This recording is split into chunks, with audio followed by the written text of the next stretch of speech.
If you enjoy hearing these eerie tales and want more to help you drift off or keep you up at night, don't forget to tap the like button. It really helps the channel grow. My mom died suddenly about 4 months ago, but that wasn't the worst thing. My mom died quite suddenly and unexpectedly of a hospital infection about 4 months ago, but that, if you can believe it, wasn't the worst thing. Nor was the fact that her younger sister, my aunt, took up with Dad less than 2 months after her death. The worst was yet to come. It started on a dull evening.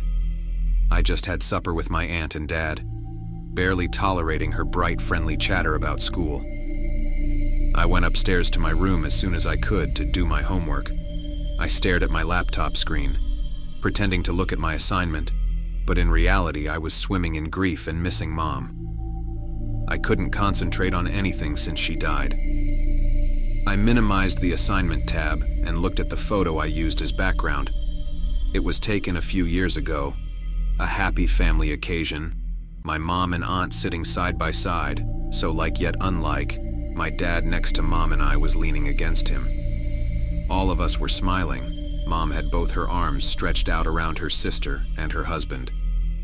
The chat box in the bottom left-hand corner of my screen began flashing. I was mildly surprised. It was an older app that no one really used anymore.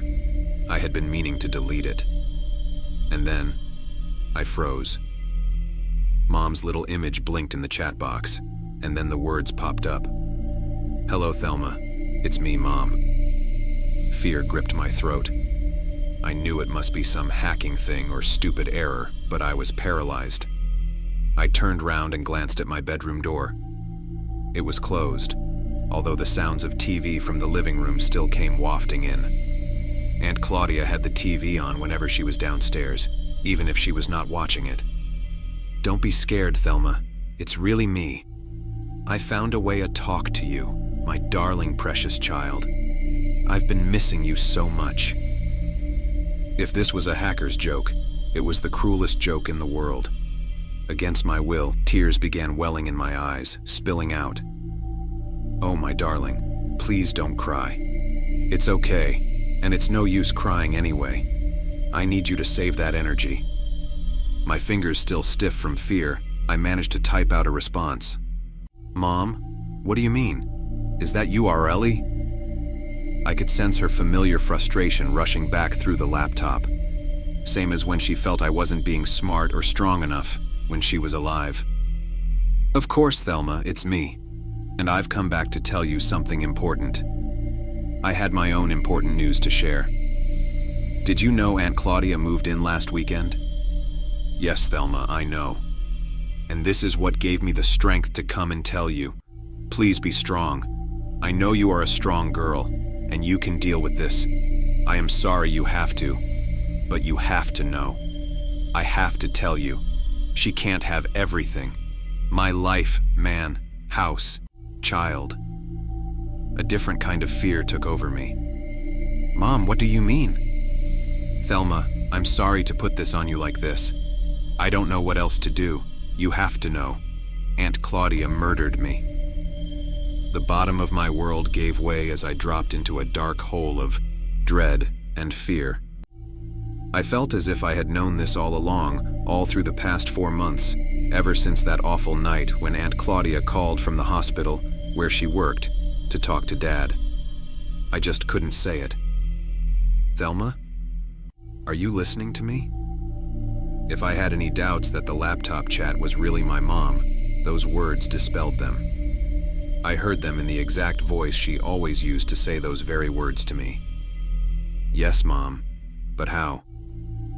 "She was at the hospital, you know, when I went in. She wasn't on my floor, but it was very easy for her to arrange for me to pick up an infection." "Thelma?" The door opened and Aunt Claudia poked her head in.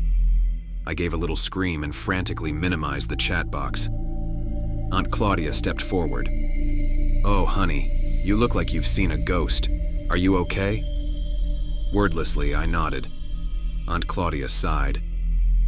"Thelma, sweetheart, I miss your mom too, but this moping isn't doing you any good. It's hurting your dad, you know. Do you want him to suffer more?" I shrugged. I couldn't speak. I looked up at her. The light was odd on her face.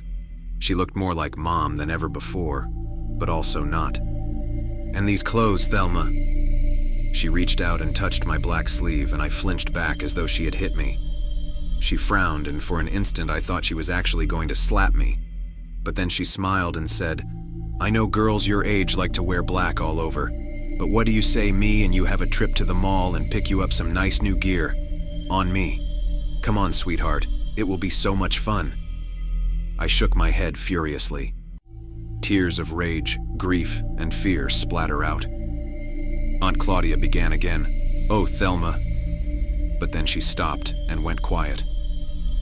I looked up at her face. She was pale and had a horrible expression. She was staring at my laptop. I followed her line of sight, turning around to look at my screen. The photo had changed. There was a new photo in background, showing Mom seemingly asleep in a hospital bed, and Aunt Claudia by her side, bent over her. Aunt Claudia seemed to jolt into life. Her face twisted into a terrible snarl. She screamed, "Are you playing tricks on me?" And she lunged towards me. I cringed back in my chair, raising my hands to defend myself against her onslaught. But before she could even touch me, a bolt of electricity sprang out of the laptop, hit her square in the chest, and she dropped dead to the floor. I shrieked in terror. Dad and I had to move from that town. Losing 2 wives in 4 months isn't a good look for anyone. Even though the police combed through our statements and the laptop and the electricity up and down, they eventually had to put it down to a freak accident which happened when I asked my aunt for help to get my laptop working. Dad never remarried, and I never heard from Mom again. I've been a truck driver for a few months. I've seen some weird things. When I first took this job to be an over-the-road trucker, I thought it would be really exciting. I thought I'd get to travel the country and see the sights and come home with stories to tell my friends and family. I was right. This job is exciting, but I soon found that I'm better off not sharing these stories with anyone close to me. Not because I don't trust them, but because I'm worried they wouldn't believe me. Let me back up. My name is Brittany. I'm 22 years old, and I've been driving with a rather large company for a few months now that I won't name, due to obvious reasons. Ever since my training ended and I got my own truck to start solo, I've seen some pretty weird shit. When you're driving the loneliest road in America, yes, that's its real name, in the middle of nowhere, Nevada, things can start to get to you. I suppose it was only a matter of time before I saw something, out in the desert at nearly midnight. I still had another hour to the nearest truck stop, and blasting the freezing cold air against my face was all I could do to keep myself from dozing off at the wheel. Irresponsible, I know, but until you work this job, you don't understand how much lax comes with it. I was driving this highway, in the desert, in the pitch blackness of a cold summer night, when suddenly something runs out in the road in front of me. Before I can even react, it's gone across the other side into the bushes. I barely got a good look at it, but I could have sworn it looked like a large white dog, faster than any dog I've ever seen. I tried to just ignore it and keep driving.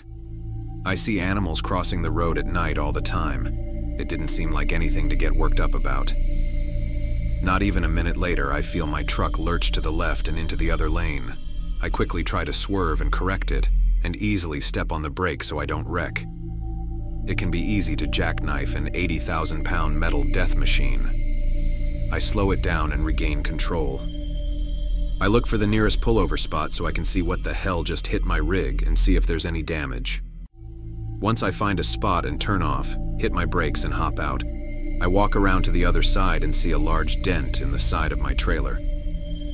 What the fuck? I say to myself as I walk over to inspect the side of the trailer. It's a huge dent, at least 5 feet wide and tall. No real shape to it, just a general dent. I can't imagine what could have hit me. My first thought was maybe a boulder rolled down from the side of the hill and smashed into me, but I didn't think I was driving next to any hills or mountains. As far as I knew, it was flat desert. I hear the sound of dirt crunching under footfall behind me and I turn around. My breath catches in my throat and my stomach drops as I see something standing not 50 feet away from me. It's large, menacing, and white. I can't even find the words to describe what this thing looked like. It looked like a very large dog, and that's a stretch. It stood on two short, stout legs with long forearms reaching down past its knees. Its shoulders were broad and heaving, as if it had just ran a marathon. Its head was mostly shaped like a wolf, with a large snout filled with razor-sharp teeth bared in a snarl, saliva dripping from its maw. Its jet-black eyes bore right through me, filled with hatred and hunger. I couldn't move. I was frozen in place. This creature stood between me and my only salvation, my truck. We stared at one another for a moment until I broke the silence. "You are one ugly motherfucker," I said. It snarled at me.